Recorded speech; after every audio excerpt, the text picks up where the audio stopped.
queria começar, então, o nosso bate-papo hoje perguntando para o Bruno Funchal. Bruno foi secretário de Estado aqui também no Espírito Santo e agora enfrenta um desafio muito grande em Brasília. A gente tem, enfim, diante de questões orçamentárias, a gente tem ali um desafio de fazer adequar o que o ministro Paulo Guedes chamou de meteoro, né, os 89 bilhões em precatórios dentro do orçamento, sendo que a gente tem também que ter espaço para um programa de renda um pouco maior do que o que a gente tem hoje, do Bolsa Família, espaço para outras atividades, como investimentos nos estados, é algo muito pedido, muito demandado pelos parlamentares, pelos políticos, principalmente num ano pré-eleitoral. E eu queria saber do Bruno como é que o governo está vendo essa questão dos precatórios, qual é a principal saída que está sendo desenhada, saída do ponto de vista fiscal e também político, porque a gente sabe que tudo tem que ser negociado com o Congresso. Bom, primeiro, bom dia a todos, né? Prazer estar aqui na FCAP, podendo falar um pouco sobre Brasil, sobre o Estado, discutir quais são aí os nossos principais desafios. E, Júnior, assim, acho que é importante primeiro colocar em perspectiva, né, acho que a situação fiscal brasileira, o presente, né, e o que a gente olha de desafio, sem dúvida, equacionar o desafio, né, do orçamento, e aí olhar o orçamento como com crescimento de despesas obrigatórias, dentre elas o precatório, e expansão de políticas sociais, acho que esse é o principal desafio quando você olha para o futuro. Então, olhando assim, uma trajetória do passado recente, está muito claro o diagnóstico, e principalmente pelo lado da despesa o tamanho do gasto, né? A gente gasta muito com a proporção do PIB, e o teto de gastos ele vem para tentar mudar esse panorama, e vem mudando, né? Tanto é que a gente vai fechar esse governo reduzindo o tamanho da despesa com a proporção do PIB, primeira vez, né, que isso acontece. Então, a gente fechou em 2018 com mais de 19% do PIB de despesa, e agora vai ficar em torno de 17,5%, e isso é uma notícia boa. Segundo problema que a gente tem o excesso de gasto obrigatório, né? E ele acaba comprimindo as despesas discricionárias, principalmente investimento ou novas políticas públicas. Então, depende, isso acontece em todos os lugares, o Adamo vai falar disso aqui na fala dele, provavelmente. Qual é a dificuldade de você aumentar investimento público quando a gente tem muitas despesas obrigatórias? E a gente, né, procurou endereçar isso nos primeiros anos, reforma da Previdência, e a gente consegue desacelerar o crescimento dessa despesa obrigatória, né? Ele crescia, em média, por ano, 4% real, caiu pela metade.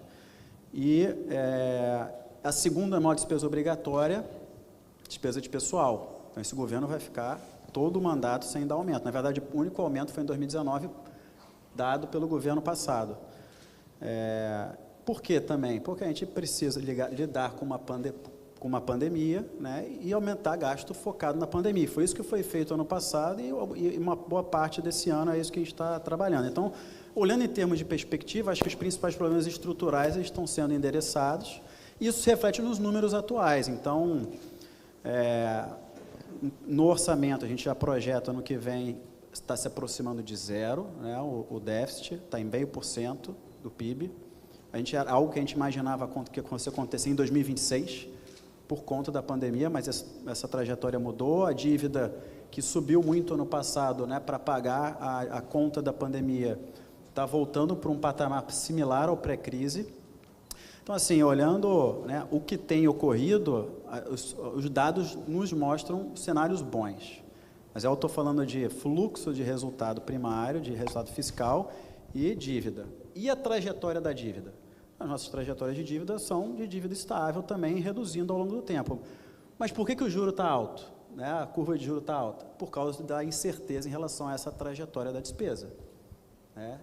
Então, em toda essa discussão do precatório, né, e aí a compatibilização do precatório com o teto de gastos e como é que isso impacta no programa de renda, né, num novo programa de renda reformulado, gera dúvida, e essa dúvida se traduz em prêmio de risco, e é por isso que a curva de juros está mais alta, e aí isso acaba prejudicando a economia. Então, se você for ver as revisões de crescimento, estão sendo impactadas por isso. Então, a sua pergunta é o ponto que a gente precisa resolver, né? Então, a gente tem uma foto boa do que tem acontecido, mas tem uma incerteza em relação à trajetória da despesa, e para resolver isso é isso, é discutir como lidar com o crescimento agora da terceira maior despesa obrigatória, que é a sentença judicial, e lidando com isso, como é que vai ficar o orçamento e as políticas públicas e a expansão das políticas públicas ou novas políticas públicas. Então, aí chegando na resposta, desse contexto, acho que é importante agora, justamente, acho que o grande ponto agora é sentar e discutir com as lideranças políticas, porque é um problema que não é desse governo, é um problema de todos, precatórios, sentenças judiciais subiu, a gente tem provisionado no balanço, por exemplo, mais de 100 bilhões de reais de precatório do Fundef, não é um problema que vai ser desse ano, vai ser dos próximos anos, e a gente precisa de uma solução estrutural. E a gente precisa conversar para resolver. Então, passou ontem na CCJ a nossa proposta de PEC, não quer dizer que vai ser esse texto, pode ser discutido na comissão especial um outro texto, mas o mais importante é que isso avance de forma célere, para que a gente consiga refazer o orçamento, enviar uma mensagem modificativa, e aí sim, ajustando o orçamento com as políticas públicas, discutindo o Auxílio Brasil, o tamanho adequado, afinal a gente está saindo de uma pandemia, e assim, acho que é uma demanda da sociedade, demanda da classe política, discutir um novo programa. Então, eu acho assim, que as discussões estão boas, acho que está muito claro o diagnóstico, né, do problema, está claro quais são as alternativas, né, os trade-offs de, basicamente harmonizar com o teto, parcelando ou criando uma fila de pagamento de precatório, ou você criando uma exceção do teto, e aí acho que tem prós e contras em cada um, acho que o teto hoje é a nossa principal âncora fiscal, e na nossa visão é importante que não mexa. Por outro lado, você tem a solução de compatibilizar com o teto, é um bom encaminhamento sobre isso. Não, ótimo, Bruno. A gente tinha visto até, quando esse problema surgiu, a primeira reação do governo foi elaborar essa PEC para tentar resolver por meio de emenda constitucional e, paralelamente, negociações extralegislativas ali no âmbito do judiciário, né, com o Conselho Nacional de Justiça. Elas foram, de certa forma, interrompidas por ruído político que teve em Brasília. O 7 de setembro pesou também nessa interferência, o tensionamento entre os poderes, e o que a gente está vendo ser costurado agora é uma solução, pegar essa J e transformá-la na PEC, né? Pegar essa PEC que o governo enviou e harmonizar esse texto com aquele que estava sendo negociado. Você acha, Bruno, eu vou puxar aqui um pouco para o meu lado, que eu sou analista política, vocês têm o privilégio aqui, muitos aqui, de ter o Bruno como professor também nessa questão fiscal, mas eu queria puxar aqui um pouco para o lado da política. Você acha que vai ser possível a gente, depois do 7 de setembro, a gente um comunicado do presidente da nação, tentando arrefecer os ânimos? A gente teve respostas boas também dos outros lados, né, do judiciário, do Congresso, de que pretendem sim manter um diálogo entre os poderes. Você acha que vai ser possível criar um clima para se chegar a essa solução, que pelo Ministério da Economia, pelo que a gente tem ouvido, é uma boa solução, isso que estava sendo negociado com o CNJ, sendo que com o respaldo do Congresso vai ser possível aprovar na Câmara, no Senado, a tempo de adequar toda essa mudança da lei orçamentária?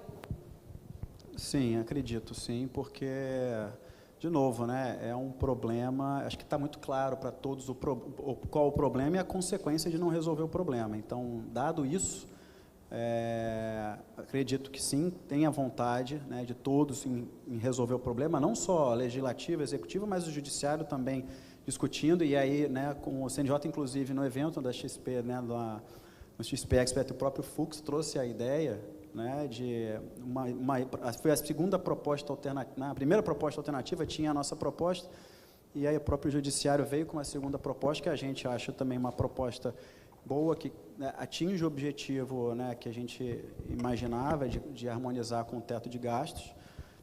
Uma forma de, essa proposta sendo a proposta de consenso de legislativo, judiciário e executivo, incorporar na PEC, na comissão especial, e aí andar. Então, se for uma proposta de consenso, sendo essa uma proposta de consenso, facilita nessa tramitação e vai ajudar a gente a endereçar o problema.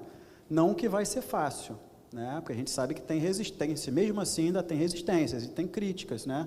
Então, a proposta do CNJ basicamente você cria um sublimite, um subteto. um teto para essa despesa obrigatória, sentença judicial.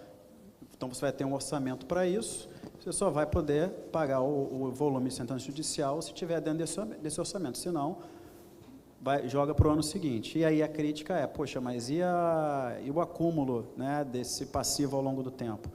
Então, tem outras propostas dentro da PEC que ajudam a lidar com o acúmulo de passivo.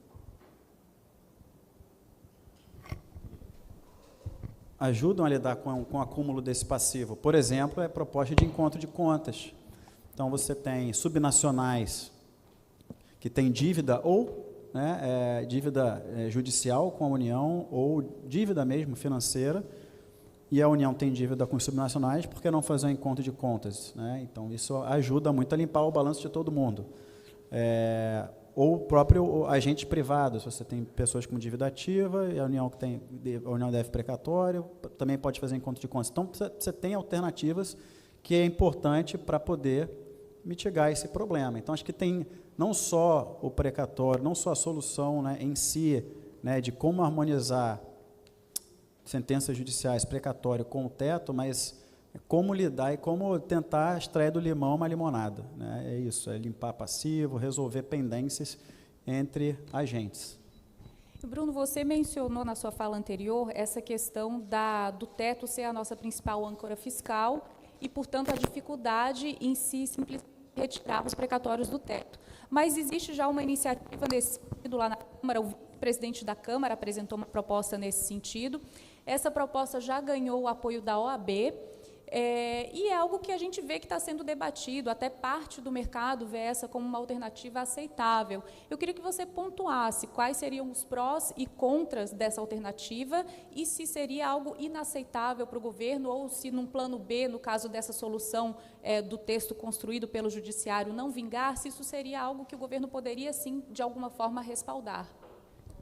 Júnior, é muito difícil, assim, ainda mais o Ministério da Economia, respaldar alguma coisa que mexa no teto. Tá?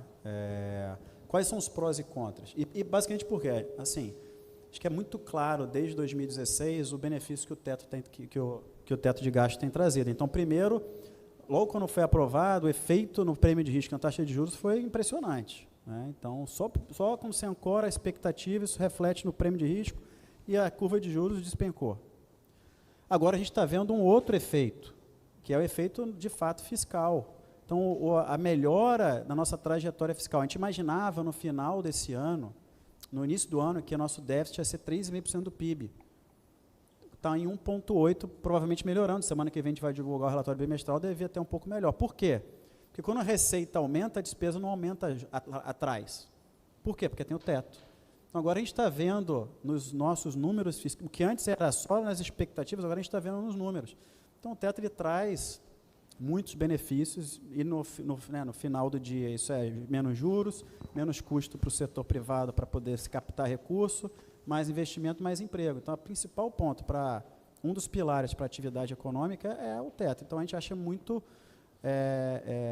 sensível fazer esse tipo de movimento. Qual que é o outro lado?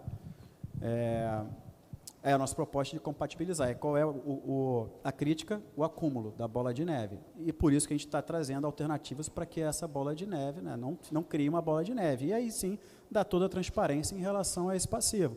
Então, é meio que ponderar os prós e contras de cada uma. Para a gente, mexer no teto é pior, é muito arriscado, dado tudo que de benefício que a gente já teve. Por isso que a gente encampa ou a nossa proposta ou a do CNJ, que compatibiliza, né? Ou você, das duas formas, você cria um orçamento, um limite harmonizado com o teto para lidar com essa despesa obrigatória.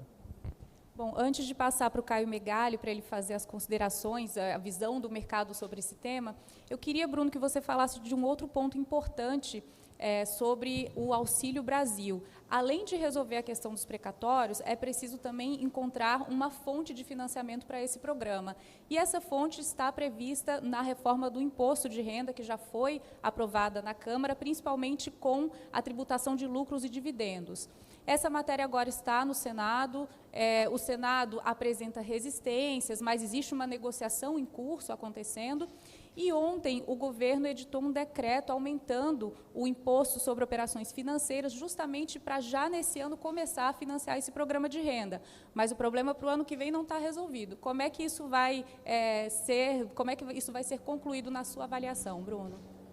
Júnior, acho que é assim, para resolver o problema, de fato, você tem que resolver um pacote, né? Um pacote é uma solução que tem 3 dimensões. Precatório, né, por conta do limite orçamentário que a gente tem. Então, a gente colocou 100% do precatório, 89 bi no orçamento, e aí você não vai poder expandir política pública nenhuma. Então, sem compatibilizar esse aumento com o teto, não tem expansão. Então, resolver precatório é uma coisa, uma direção, é uma parte importante, e a outra parte é a fonte. Né? Uma coisa é espaço para gastar, outra parte é fonte. E a fonte, para 2022 e 2023, de acordo com o artigo 17 da LRF, a gente precisa compensar. Compensação desse aumento, né, no programa é feito através do aumento do dividendo, imposto de renda, não só do imposto de renda, mas também tributação de fundos e do estoque de dividendos. Então, tem na exposição de motivos do projeto de lei, tem lá todas as vinculações que servem de compensação para isso. Agora, não adianta também ser só para 22, porque você tem diversas restrições eleitorais que impedem que esse programa seja criado em ano eleitoral. Então, ele tem que ser criado antes. A gente também tem uma demanda, uma decisão do Supremo Tribunal Federal para acabar com a fila, né, do programa de renda. Então, você tem a demanda da sociedade, você tem decisão do Supremo para implementar. Não pode implementar ano que vem por causa da restrição eleitoral, tem que implementar esse ano. Como tem que implementar esse ano, a lógica é, terminando o auxílio emergencial, cair no novo programa, ou seja, nos últimos 2 meses. E aí, para isso, você precisa compensar. A gente tem a compensação aprovando o imposto de renda para 22 e 23, precisa para novembro e dezembro. E por isso é que foi injetado o IOF, uma parte da explicação do IOF para compensação do Auxílio Brasil, de R$300. De R$300. Né? Então, a gente já estabelece ali um valor que era o que o presidente Bolsonaro tinha mencionou em várias oportunidades, e aí ganha até imprevisibilidade para o próximo ano, né, que o programa vai ficar realmente nessa média de R$300. Eu queria passar agora para o Caio. A gente conversa muito com gestores do mercado, né, Caio? E a gente vê uma inquietação muito grande a respeito dessa questão dos precatórios, de como vai se fazer essa adequação orçamentária diante de negociações complexas que precisam acontecer para que isso se efetive. Queria que você falasse um pouco de como o mercado está vendo tudo isso, como o mercado acha que essa situação vai ser resolvida.